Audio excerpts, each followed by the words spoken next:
Их осталось 16. Самые сильные и стойкие прошли во второй этап. Начинаются решающие бои. После каждой битвы один дракон выбывает из турнира. Смотри битвы и голосуй честно. От тебя зависит, кто станет победителем турнира «Самый сильный дракон». Скрилл и Фурия! Больше нечего сказать. Весь турнир ты ждал этот бой. Признаюсь, я тоже ждал его с нетерпением. И вот сегодня они встретятся в первом четвертьфинальном поединке. Очень жаль, что они встречаются так рано. Эта битва достойна полуфинала или финала турнира. Если честно, мне будет жалко любого дракона, который сегодня проиграет. А тебе сегодня придется принять очень ответственное решение. Тебе придется выбрать победителя этой супер битвы. Я понимаю, что Скрилл и Фурия — это любимые драконы многих.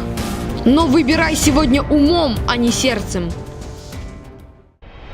Итак, представляю сегодняшних бойцов. Скрилл — самый загадочный представитель класса разящих. О нем очень мало известно. Этот дракон является символом берсерков и изображен на их гербе. Очень достойно провел бои в турнире. 5 боев и 4 победы. Проиграл в очень упорной борьбе, воплю смерти. В четвертьфинале победил очень сильного дракона, Красную Смерть. Ночная Фурия, тоже представитель класса разящих.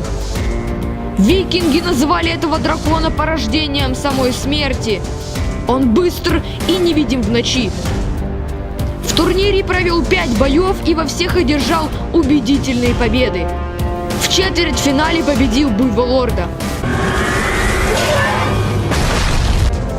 Скрилл и Ночная Фурия — это одни из самых редких драконов из мира «Как приручить дракона». И сегодня они будут сражаться друг с другом. Начинаем битву. Драконы, несомненно, достойны друг друга и могут сражаться на равных. Мой кревет великолепен. Легенды его недооценили. Дракон, который бьется на равных с Викингом и Ночной Фурией. И они оба. И ведь действительно, оба они быстры и оба маневрены. У них одинаково сильные залпы.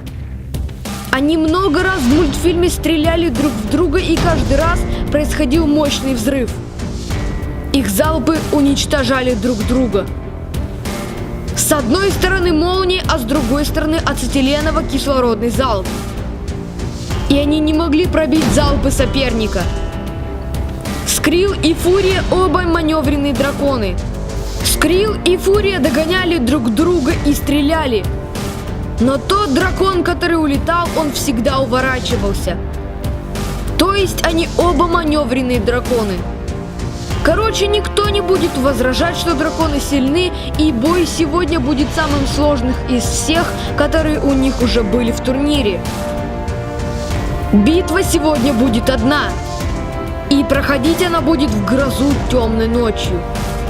То есть в одной битве будут условия и для Скрилла. Судя по книге драконов, он тянет молнии из туч и перенаправляет их. И может направлять их сразу на несколько целей. Вот почему в бою он такой опасный. И может сохранять их в теле, делать запасы на будущее. То есть Скрилл сможет перезаряжаться, и у него неограниченное количество залпов. И будут условия для Ночной Фурии. Мы называем его... Ложись!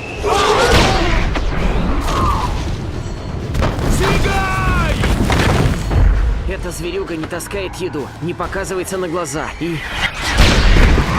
никогда не мажет. То есть Фурия также будет своей стихии.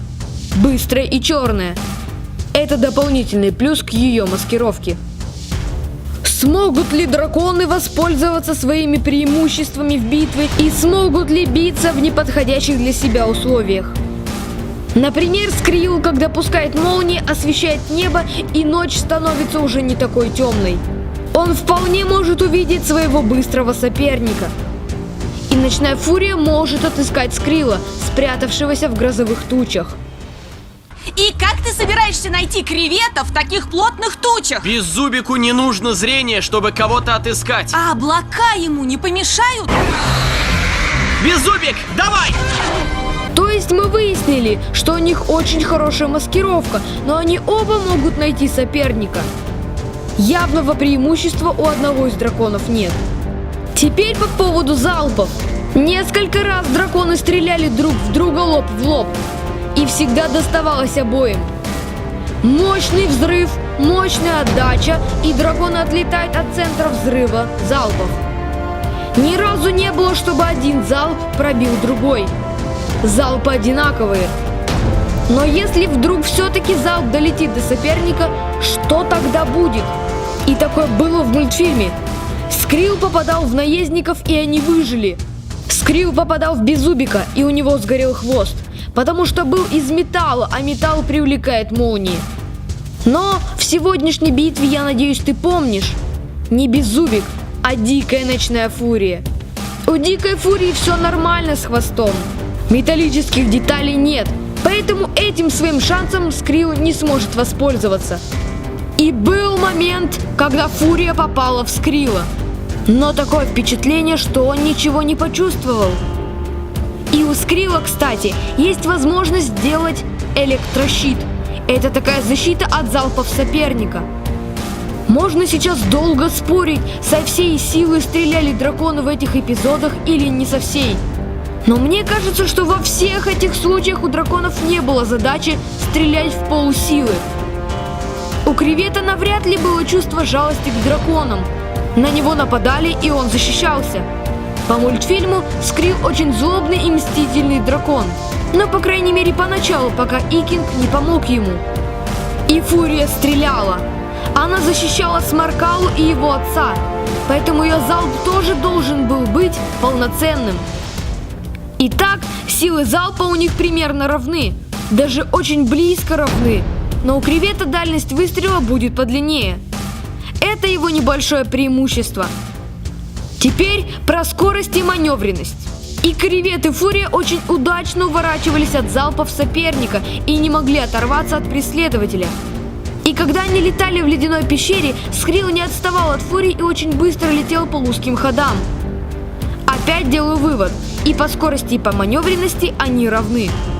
Если мы посмотрим на их характеристики, то у Фурии есть преимущество и по атаке, и по огневой мощи, и по скорости.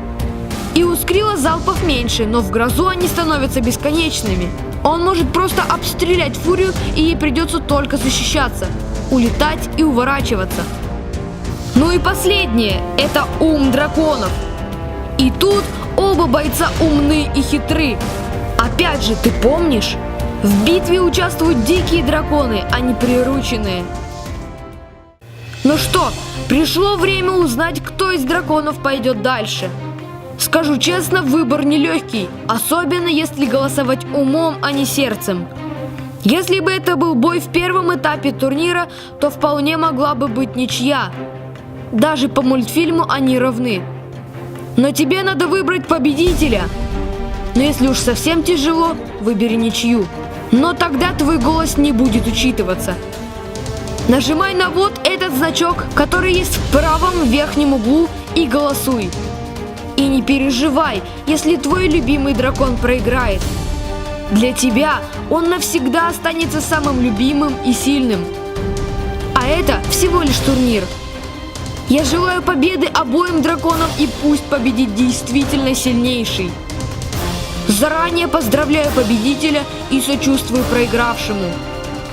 Ну и на сегодня это все. Не забудь подписаться на канал, чтобы не пропустить следующие битвы, и нажми на колокольчик. Так точно не пропустишь бой. А в следующей четвертьфинальной битве мы увидим снова двух разящих: Снежного призрака и Тройного удара. Всем удачи и пока!